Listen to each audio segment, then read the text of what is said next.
how do I get a jazz sound? What strings do I need? What guitar do I need? Do I need an arch top? Believe it or not, these are some of my most asked questions, and what I'm here today to say is that you don't need all this stuff to sound like jazz, and you don't need lots of money to get a jazz guitar sound. You can actually do it by using some of the tone and volume controls and by adjusting certain ways in which you play the instrument to get a jazz sound. That's what we're going to be talking about in today's video. Guys, let's do this.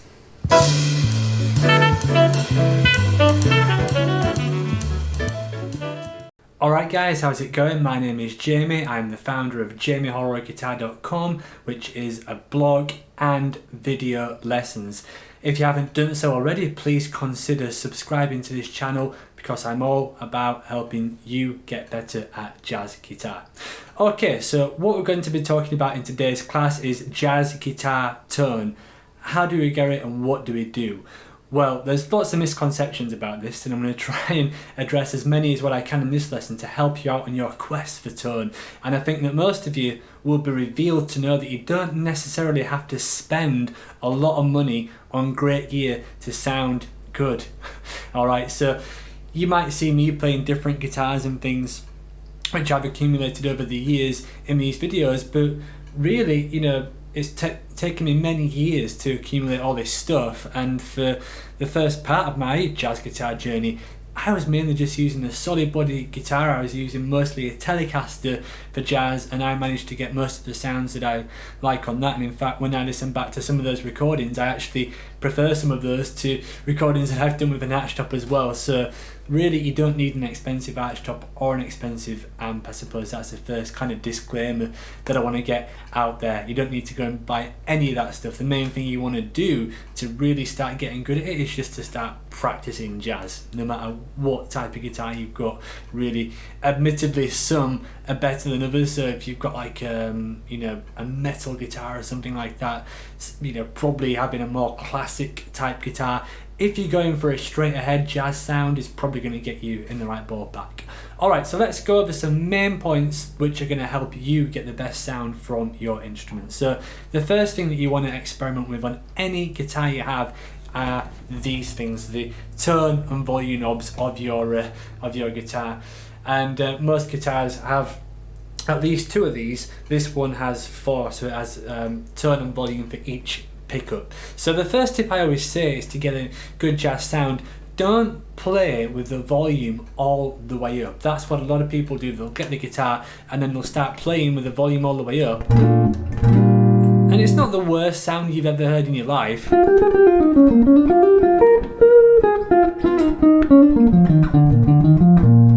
But usually if you back it off, I like to back mine off to around 7 or 8 or something like that, then that just really helps take off some of the high end.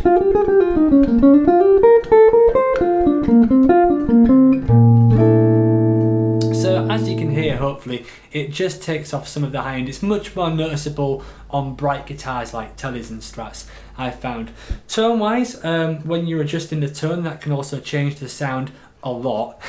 Now, what I probably would never do on any type of guitar is have the tone all the way on full. That's a very bright sound. And if you have the extreme of that all the way off, it's a bit too muddy. So I like to kind of have mine personally. This really depends, like many of these settings, on the circumstance that you're playing in, like the room, with the type of band, etc. But usually, as a go-to rule, I like it on an arch top guitar around 7, and that seems to just take enough of the high end, but also you have a lot of clarity as well.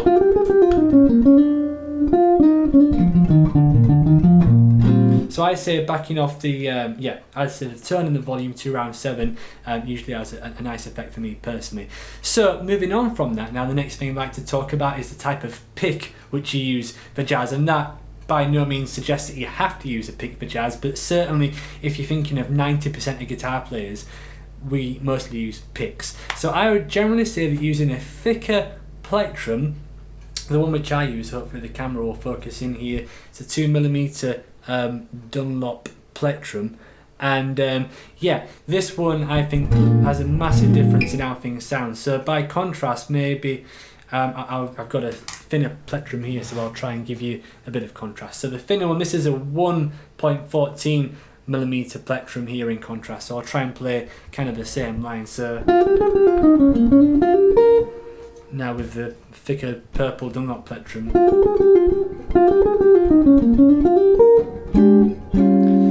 I'm not sure how it comes across on the recording, but certainly hearing it in person, you've got a darker, rounder sound with a thicker plectrum. Certainly any medium plectrums that you might use for strumming are certainly not going to be nowhere near thick enough, but I'd say again it's a preferable thing, but I would say I like a pretty thick plectrum for a bigger sound personally.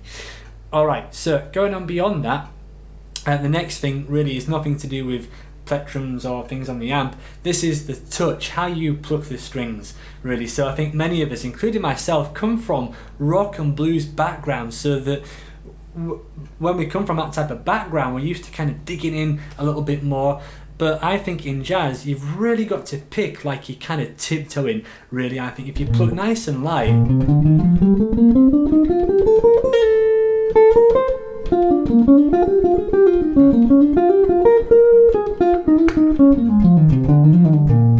you get a nice round sound. And even on a chord, if you're strumming a chord, you've almost got to let the plectrum scrape against the strings, and it produces a nice big warm sound. But if you do a heavier attack, like a heavier strum, I guess it doesn't sound so bad on chords, but on single lines, if I played one phrase with a very light touch, now if I dig in,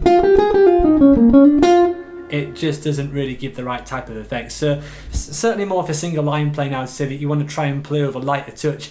Again, if you're trying to emulate some of the more straight ahead kind of jazz guitar players, guys like Kenny Burrell or Pat Martino, those sort of players. Of course, each of those players do dig in on accents as well, but generally they're playing with a nice light economic touch, which gives those guys lovely round big tones. So that's one thing you've got to consider. Now, going on to some more other things that I'm often asked about, the first of which is strings. What string gauge do you need to sound like jazz? Well, again, another preferable choice really. So I personally use different strings on the different guitars which I play. So this is my archtop guitar here, and I tend to use gauge 12 strings on an archtop on a solid body like a Strat Tele or a 335, a semi-hollow body. I'll tend to up to 11s. Occasionally I've got some Telecasters with 10s on as well. I would say anything 10 gauge and above would get you in the ballpark, but I'm sure there's exceptions for the rule. Personally, I just like the stability of chords. If I'm playing certain chords, I just like the sustain, and I like the strings not moving around so much underneath my fingers when I'm playing certain chords. So again, it's, I think, preference more than anything on about how these things feel to you. You know, it's not just following one rule that fits everyone. Alright, so another thing which kind of is to do a little bit with gear is the actual guitar amp. What amp should you use to play jazz on? Well, that's an interesting one as well, because there's certain amps which are really coloured for jazz tones, and these include things like Henriksen amps, Mambo amps, Polytone amps, and these have really got a very dark sound, for lack of a better word, as soon as you plug in, and that's going to give you, yeah, a quiet dark jazz sound. But say you could use other amps as well, like tube amps like a Fender Blues Junior or a PV Classic 30. All those are great as well, and they're just different. I guess, you know, you can make those amps sound dark as well. It's very preferable, you know. And of course, on the other type of amp which I've not talked about are solid state amps, things like a Roland Cube, something like that. And those are not so bad either, personally. And I never thought I'd catch myself on video saying something like that, but you know, those things can work. Ed Bickett, great guitarist Ed Bickett, used a Fender Telecaster with gauge 10 strings, and he used to play through one of those old orange cube amps. And you know, most people when they hear him play, they think that, especially if they hear him playing a recording, that he's playing through an archtop or something like that. So it's certainly an exception to the rule there. So yeah, the amp it's not really important. I think that in terms of the setting, what you would do, say if you had an amp which maybe like a solid state amp, sometimes I find the clean sounds on solid state amps to be quite sterile and not very warm. One trick you can use is to go and say like a crunchier channel and then back the gain really far off. That can warm your sound up a bit, but certainly things like tube amps, a Fender Twin or a PV or a Polytone, those you can pretty much plug straight in and you've got a good sound.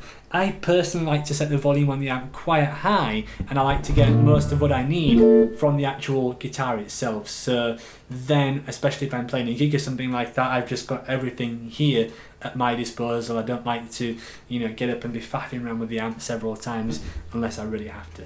So those are some things which I think you can work on to get a good sound. Like I said, you don't need to have a lot of money. More often than not, all it really takes is just adjusting your guitar knobs a bit, getting a thick plectrum, playing with a light touch, having at least a 10 gauge string on, setting the amp in a way which I suggested.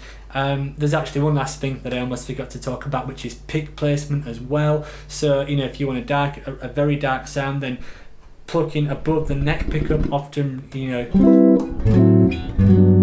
gives a really dark sound.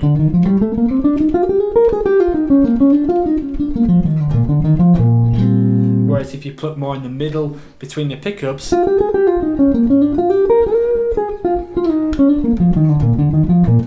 that's a different sound as well. And that, you know, each of those are arguably jazz sound. It just depends what type of sound you want. So hopefully some of these tips have helped you out. If they have, please give this video a like, and yeah, and if you have enjoyed it, I'd really appreciate a subscription as well. So what are your thoughts about jazz guitar tone? Is there any points or any tips that I've missed? If so, please share them down in the comment section below and let me know. I'd love to hear your thoughts, and I'd love to know what you think about jazz guitar tone. Thanks so much for watching.